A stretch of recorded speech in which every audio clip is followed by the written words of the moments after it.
इसरो यानी भारतीय अंतरिक्ष अनुसंधान संगठन आज विश्व के अग्रणी अंतरिक्ष संगठनों में गिना जाता है। इसकी कहानी संघर्ष, आत्मनिर्भरता, वैज्ञानिक समर्पण और राष्ट्रभक्ति से भरपूर है। इसरो ने भारत को अंतरिक्ष विज्ञान के क्षेत्र में एक ऊंचाई तक पहुंचाया है।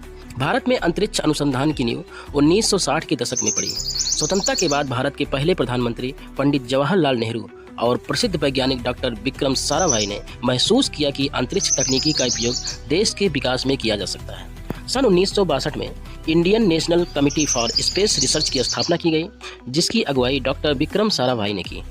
फिर 15 अगस्त 1969 को इसरो की स्थापना हुई।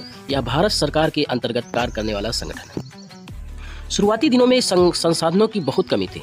इसरो के वैज्ञानिकों ने साइकिल और बैलगाड़ियों पर रॉकेट के पुर्जे ढोए। Thumba equatorial rocket launching station से पहला रॉकेट 1963 में छोड़ा गया था।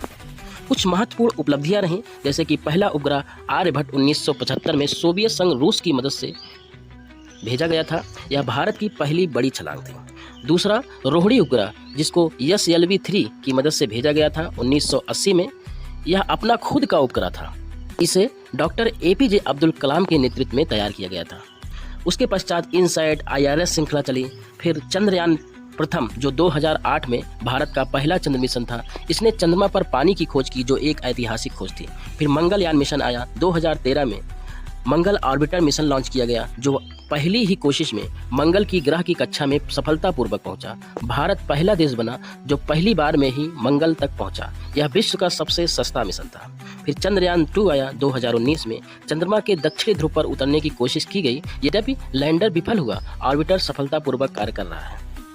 चंद्रयान 3, जिसको 2023 में लॉन्च किया गया, भारत ने सफलतापूर्वक चंद्रमा के दक्षिणी ध्रुव पर लैंडर विक्रम को उतारा। भारत ऐसा करने वाला पहला देश बन गया। फिर आदित्य L1, जिसको 2023 में लॉन्च किया गया, यह भारत का पहला सौर मिशन था, जिसे सूर्य के अध्ययन के लिए भेजा गया।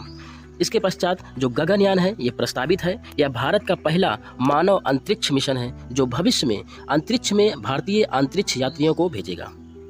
इसरो आज दुनिया के कई देशों के उपग्रह कम लागत में लॉन्च करता है। यह भारत को तकनीकी, आर्थिक और रणनीतिक रूप से एक मजबूत राष्ट्र बनाता है। भविष्य में इसरो के उद्देश्य हैं इंसानों को अंतरिक्ष में भेजना, अंतरिक्ष पर्यटन, चंद्रमा व मंगल पर बेस बनाना, गहरे अंतरिक्ष अनुसंधान। इसरो की कहानी केवल एक संस्था की नहीं, बल्कि उन हजारों भारतीय वैज्ञानिकों की है, जिन्होंने अपने समर्पण, परिश्रम और देश प्रेम से यह संभव बनाया। आज जब भी अंतरिक्ष में भारत की सफलता की बात होती है, इसरो का नाम गर्व से लिया जाता है। यह हर भारतीय के लिए प्रेरणा का स्रोत है। आत्मनिर्भर भारत का सबसे चमकता सितारा है इसरो। अब मिलते हैं इसी प्रकार के अगले वीडियो में। तब तक के लिए जय हिंद, जय भारत, जय विज्ञान।